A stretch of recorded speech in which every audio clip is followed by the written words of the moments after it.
Alright, that should work. That should make us go live.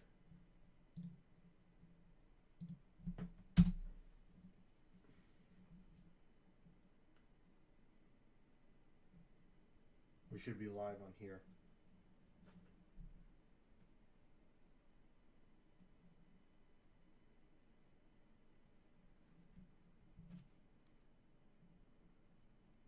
And that'll make sure that works, and then we can start.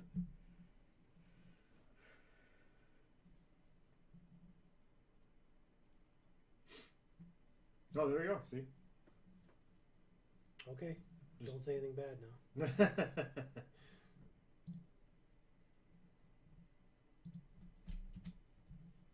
Don't say anything bad now. I never say anything bad now.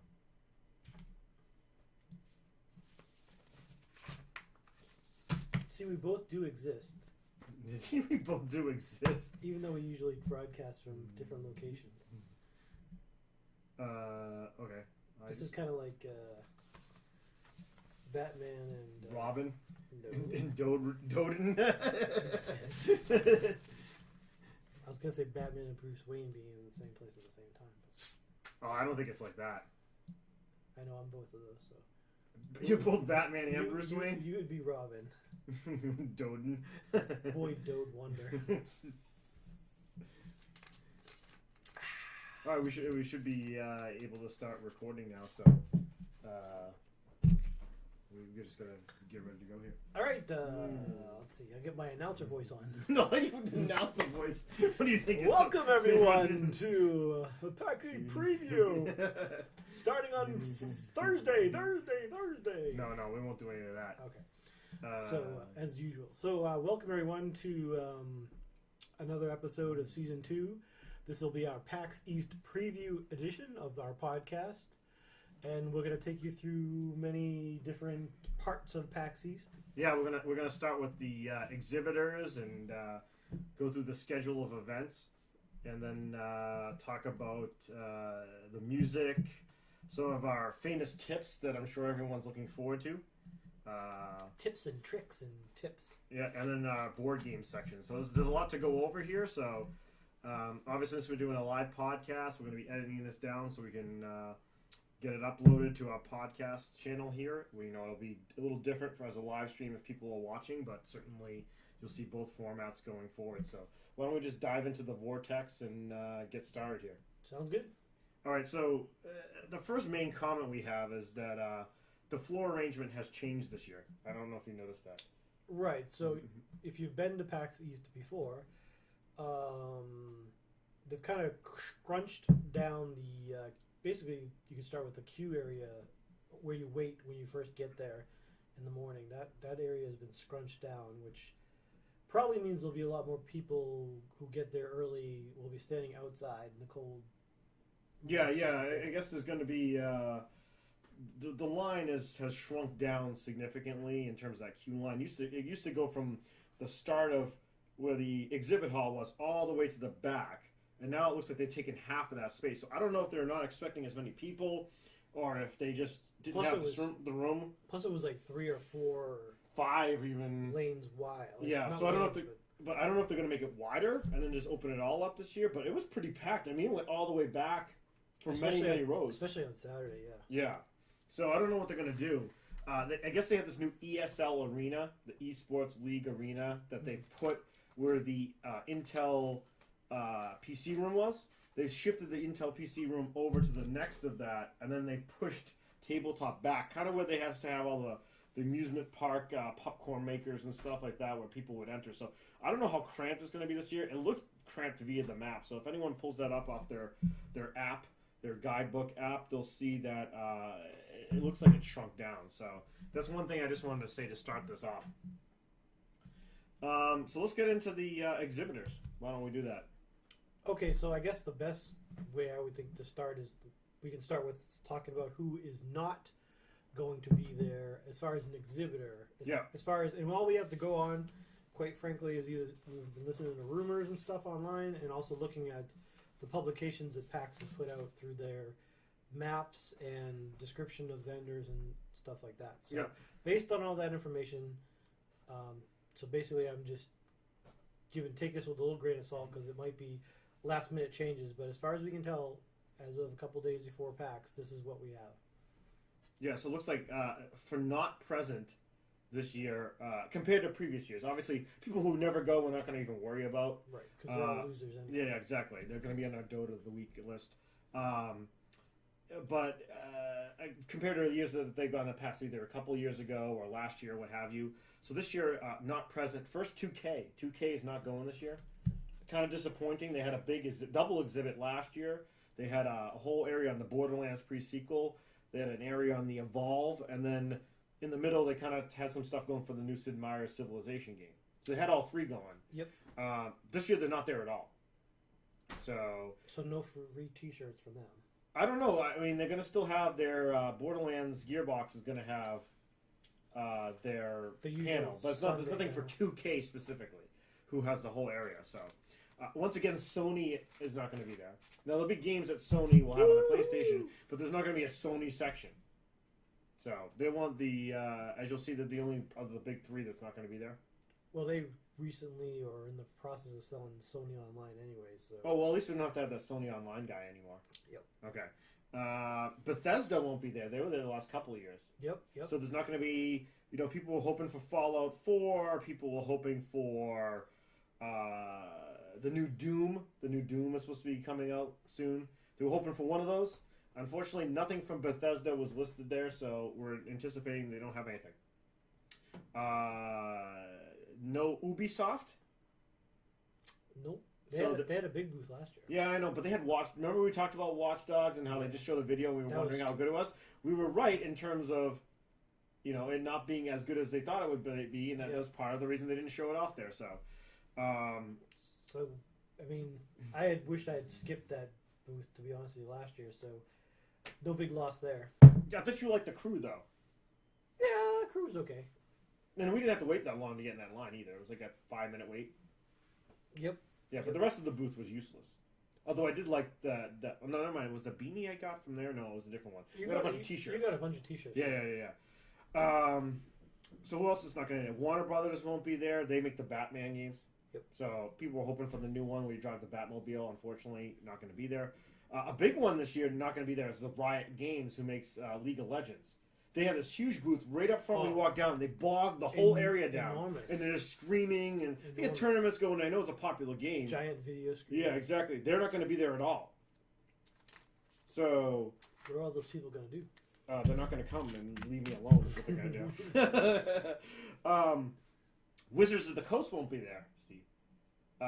Apparently they're still going to be there when it comes to the Magic card game tournaments. Right. But in terms of the exhibitors on the video game side... they're not going to be showing Magic 2016. They've done it the last couple of years. They've had booths there where you go and you sit there and take a picture with Sean or whoever and you get the goggles. They had like puzzles and stuff. Puzzles or scavenger hunt type things last couple of years too. Unless they move that all over to the board game area and incorporate it, there is no specific area on the vendor floor for it. That was like prominent, like right in the front last year. Yeah, they had that big, the white one with the whole Magic 2015, and it was tall. Yeah, NVIDIA won't be there at all, Steve. That was a last minute change.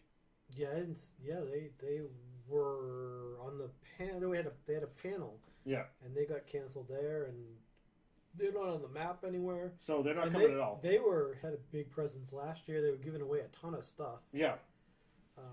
So I don't know if they gave away too much stuff and now they just can't come this year. They have to save up again, but I mean, that handheld product they were pumping out big last year. That was big. The Shield. Yep. Mm-hmm. So that's not there, and then obviously Turtle Beach, which is another type of manufacturer, but they've had a presence the last couple of years. They're not going to be there as well. So those are the major players. I'm sure there's many indies who are coming this year, but if we went over all that, we have hundreds not coming and then coming the next year. So these are the major companies that are not coming. So let's get into the ones that are coming because that's what matters, right? Yep. So first, obviously you either love them or hate them. Microsoft. Yeah, I'm sure she has some cheers and boos for that one, right? Yes, I think we're getting spammed right now. I guess they're going to be there with a double booth this year.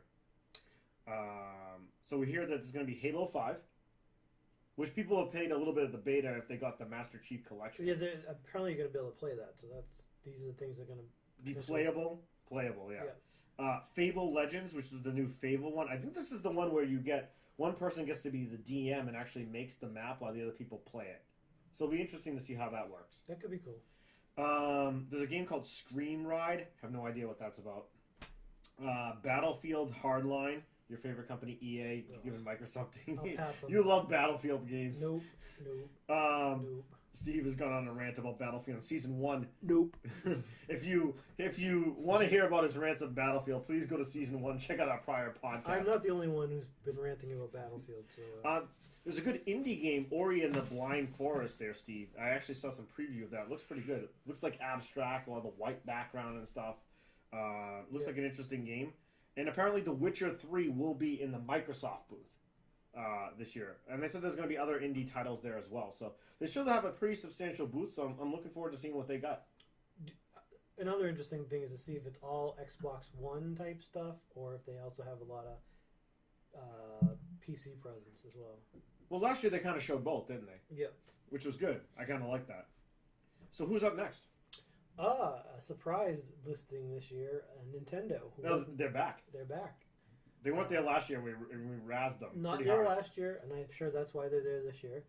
I think it was in response to our podcast. And 2 years ago, they had a lame display with the Wii stuff that no one wanted. The 3 titles that were coming out for the Wii at the time. I think it was the Wonderful 100, 1000. Yeah, the Wonderful 100, and they showed Lego City, and I think there was one other title. Yep.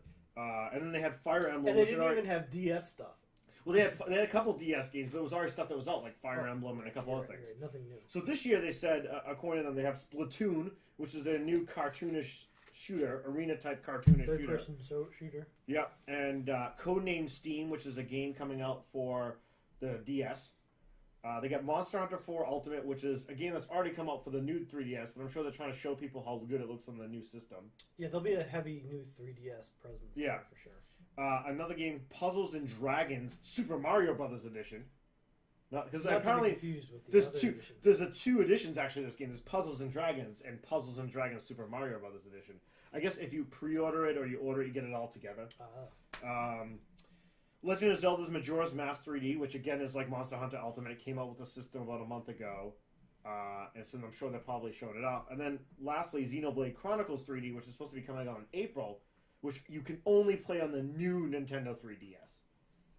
Apparently because of the processing power required. It was a former Wii title. They rebooted it for the 3DS. So now the 3DS is actually able to handle Wii games, which is pretty impressive. Definitely. So that's what Nintendo's got going on. What do you think? They also have a number of booth babes they're supposed to have there, so make sure you check I don't know what Nintendo and booth babes. I'm not sure if they go together. We'll see. Are they going to be wearing I'm willing to Pikachu costumes? Or...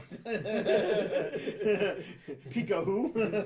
Peekaboo. Pika where? Pika where? So anyways, they're supposed to be there. So we'll check out. I'm just glad they're back. Because last year they weren't there. I think we went after them pretty heavily on our show. Well, it seems like 1 out of every 3rd person has a DS in their hand while they're walking around with PAX. So it seems odd that they wouldn't be there. Yeah.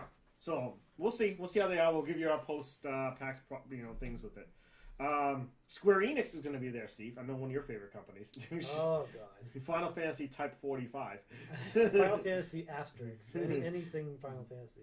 So they're going to be showing Final Fantasy Type 0 HD, which is coming out later this month. They're going to be showing Final Fantasy 14, A Realm Reborn. I guess there's a new expansion coming for us soon or something. They're going to be showing maybe, who knows, and a game called Life is Strange.